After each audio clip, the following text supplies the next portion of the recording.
What's going on, guys? Welcome back to some more Phantom Forces. If you haven't seen the video regarding how to be a pro in Phantom Forces, you may want to check that out because this is kind of like a sequel to it with the tips and tricks, but it's been exploding recently. I don't know why, I don't know how, but it just has, and I just want to say thank you for that. So today I'm going to be talking about how to improve your skills with sniping.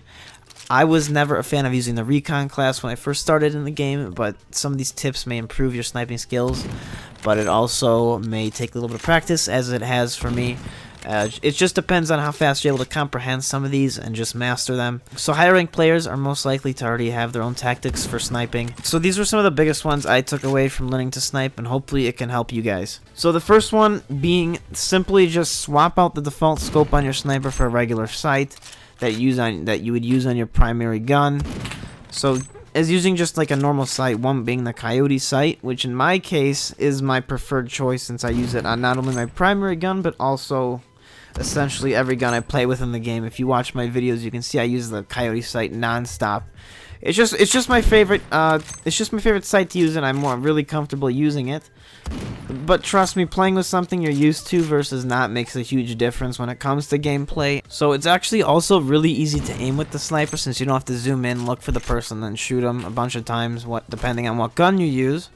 But even if you don't have a preferred sight, try using each and every one and see which one gives you the best outcome. That's the best way I found this, the coyote sight being my favorite sight in the game.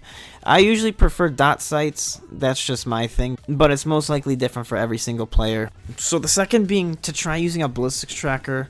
Having this unlocked depends on how many kills you have with that gun and how much playtime you have with the gun. If you don't have a lot of playtime with the gun, you're most likely not going to have the Ballistics Tracker unlocked. So for example, if you just got the BFG and you want to unlock the Ballistics Tracker, you're going to need 1,500 kills.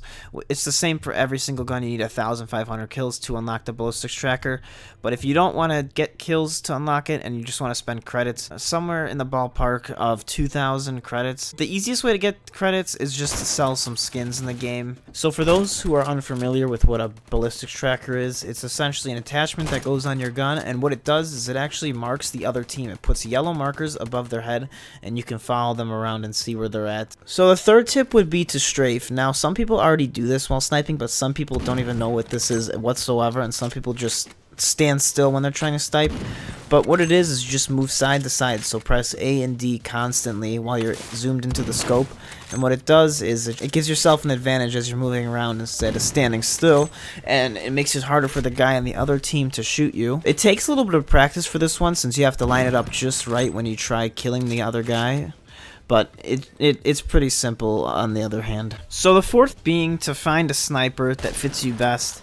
Now, I have tons of people that comment on my videos asking what gun would fit them the best, but I would never be able to answer the question for them since everyone has a different playstyle.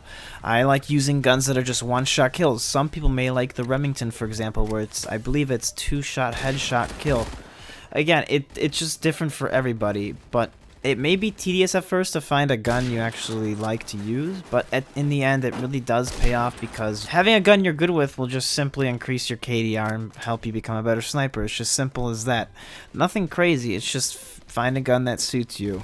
The fifth tip is just simply to be relaxed when you snipe. Don't be tense if there's a bunch of people running around, you want to try to kill all of them at once. For example, when I get tense in sniping situations, I always just choke my shots and I never can kill people. But every time I'm just relaxed and just not caring, I'm just killing everybody. So it's just a simple thing to do. So the final tip is actually just going to be stay away from large groups of people. Because what happens if you stand by a large group of your team is that the opposite team is obviously going to see a group of people start shooting at you, while a sniper should be actually standing back and at a point. Let's just say if your team is at the hill, you should be at a building farther away, but you should have sight of the hill.